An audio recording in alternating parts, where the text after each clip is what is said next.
महाराष्ट्रातील विधानसभा निवडणूक महायुती आणि महाविकास आघाडी दोघांसाठी अत्यंत महत्त्वाची आहे. विधानसभा निवडणुकीत राज्यावर कोणताही एक मुद्दा प्रबळ नसल्यानं निवडणूक अत्यंत लोकल झाली आहे. अशा वेळी मतदारसंघातील जातीय समीकरण, गटातटाचं राजकारण, उमेदवार यांना महत्त्व आलंय. त्यामुळे प्रत्येक मतदारसंघात विजयाची खात्री असलेलाच उमेदवार देण्याचा युती आणि आघाडीने प्रयत्न केला आहे. भाजपने देखील राज्यातील सर्व बड्या नेत्यांना विधानसभेच्या मैदानात उतरवलंय. यासाठी प्रदेशाध्यक्ष चंद्रशेखर बावनकुळे यांना त्यांच्या पारंपरिक कामठी मतदारसंघातून उमेदवारी दिली. 2004, 9 आणि 14 असं सलग 3 टर्म बावनकुळे कामठीमधूनच निवडून आले होते. पण 2019 मध्ये राज्य सरकारमध्ये मंत्री असतानाच त्यांचं तिकीट कापून टेकचंद सावरकर यांना संधी देण्यात आली. बावनकुळे यांनी पक्षाचं काम करत सावरकर यांना निवडून आणलं. पण भाजपला बावनकुळे यांचं तिकीट कापल्यामुळे इतर 4 ते 6 मतदारसंघात फटका बसल्याचं सांगितलं जातं. भाजपने कोर्स करेक्शन करत बावनकुळे यांना लगेच विधान परिषदेवर संधी दिली. त्यानंतर विदर्भ आणि ओबीसी बेस मजबूत करण्यासाठी पक्षाच्या ओबीसी चेहरा असलेले बावनकुळे यांना प्रदेशाध्यक्षपदी संधी दिली. एवढ्यावरच न थांबता प्रदेशाध्यक्ष असूनही आणि आमदारकीची 3 वर्ष बाकी असूनही त्यांना भाजपने विधानसभेच्या मैदानात उतरवलंय.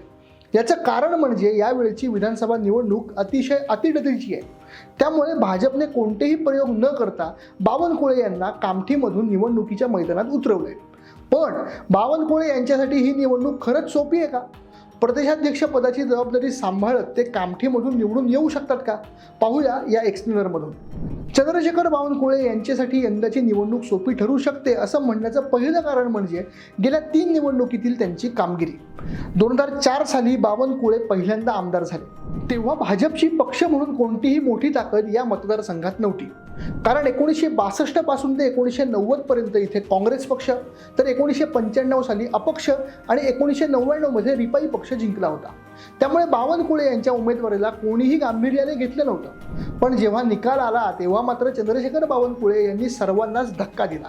निवडणूक जिंकल्यावर बावनकुळे यांनी मतदारसंघ बांधणी सुरू केली, ज्याचा फायदा त्यांना 2009 आणि 2014च्या विधानसभा निवडणुकीत झाला. 2009 साली बावनकुळे यांनी 31,000 मतांनी विजय मिळवला. एकूण मतांच्या तब्बल 49.4% मतं त्यांनी मिळवली होती. त्यानंतर 2014 साली राजेंद्र मुळक यांच्या रूपाने त्यांच्यासमोर तगडं आव्हान होतं. तरी देखील त्यांनी एकूण मतांपैकी 54% मतं घेत 40,000च्या मताधिक्याने विधानसभा निवडणूक जिंकली. यावरून असं दिसून येतं की समोर कितीही तगडं आव्हान असलं तरी बावनकुळे यांना कामठीच्या मतदारांनी साथ दिली. पण 2019 मध्ये तिकीट कापल्यानंतर कामठी मतदारसंघ भाजपचे उमेदवार निवडून आले असले तरी त्यांची लीड मात्र कमी झाली. याशिवाय 2024च्या लोकसभा निवडणुकीत महायुतीचा उमेदवार इथून तब्बल 17,000 मतांनी पिछाडीवर होता. यावरून हा मतदारसंघ भाजपच्या हातातून जातोय की काय अशी स्थिती असताना भाजपने कामठी मतदारसंघातून पुन्हा एकदा चंद्रशेखर बावनकुळे यांना मैदानात उतरवले.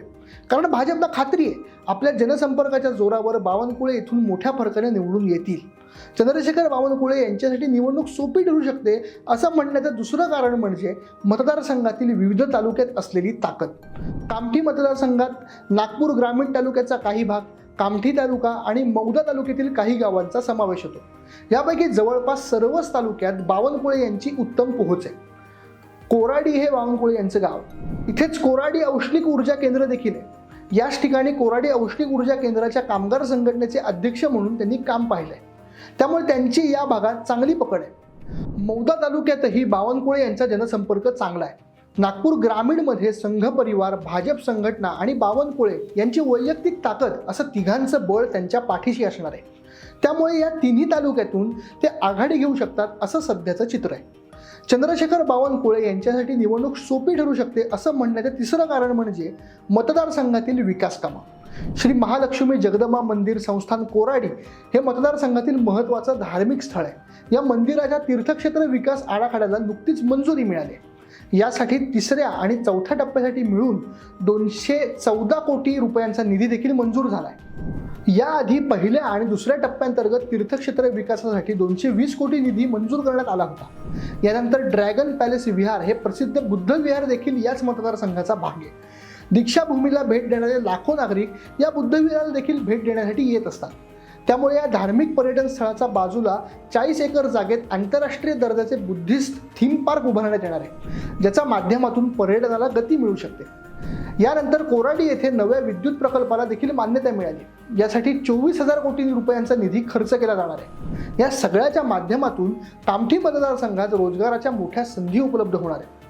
कामठी मतदारसंघातून अनेक राष्ट्रीय महामार्ग जातात। महामार्गामुळे आजूबाजूच्या परिसरात उद्योग, शिक्षण संस्था उभ्या राहिल्यात। या सगळ्या विकास कामांचा बावनकुळे यांना फायदा होईल असं बोललं जातंय। चंद्रशेखर बावनकुळे यांच्यासाठी निवडणूक सोपी ठरू शकते असं म्हणण्याचं चौथं कारण म्हणजे मजबूत विरोधकांचा अभाव। काँग्रेस कामठीमधून सुरेश भोयर यांना तिकीट दिलंय। भोयर हे पूर्वाश्रमीचे भाजप कार्यकर्ते आहेत। 2004 मध्ये बावनकुळे आमदार झाल्यानंतर त्यांनी भोयर यांना जिल्हा परिषदेवर संधी दिली होती, पण पुढील काळात भोयर यांनी काँग्रेसमध्ये प्रवेश केला। 2019 मध्ये भोयर कामठीमधून उमेदवार होते, पण तेव्हा बावनकुळे मैदानात नसताना देखील पराभव झाला होता। त्यावेळी तर स्वतः बावनकुळे मैदानात आहेत, त्यामुळे ते सहज भोयर यांना मात देतील असं बोललं जातंय। याशिवाय सुलेखा कुंभारे बावनकुळेंच्या सोबत आहेत, त्याचा फायदा देखील बावनकुळे यांना होणार आहे। याशिवाय बसपाकडून विक्रांत मेश्राम, वंचितकडून प्रफुल्ल मानके हे देखील मैदानात आहेत। प्रफुल्ल मानके यांनी 2019 साली कामठीमधून बसपाकडून लढताना 7,000 मतं घेतली होती। त्यामुळे बसपा आणि वंचितच्या उमेदवारांमुळे होणारं मतविभाजन भाजपचा आणि पर्यायाने बावनकुळे यांच्या पथ्यावर पडणार आहे। त्यामुळे बावनकुळे यांच्यासाठी ही निवडणूक सोपी असेल असं बोललं जात आहे। बावनकुळे यांची उमेदवारी जाहीर झाल्यापासून कामठी मतदारसंघातील अनेक सामाजिक, धार्मिक आणि विविध जातींच्या संघटनांनी बावनकुळे यांना पाठिंबा दिलाय।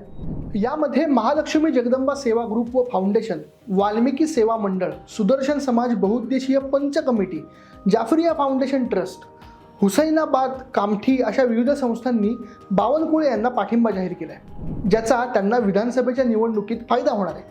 प्रदेशाध्यक्ष असल्यामुळे त्यांना राज्यभर देखील फिरावं लागणार आहे, पण त्यामुळे मतदारसंघाकडे दुर्लक्ष होऊ नये म्हणून त्यांनी दिवाळी आधी आणि दिवाळी दरम्यान प्रचाराची एक फेरी पूर्ण केली। याशिवाय दिवाळी मिलनाच्या कार्यक्रमातून मतदार, पदाधिकारी, कार्यकर्ते यांच्याशी देखील संवाद साधलाय।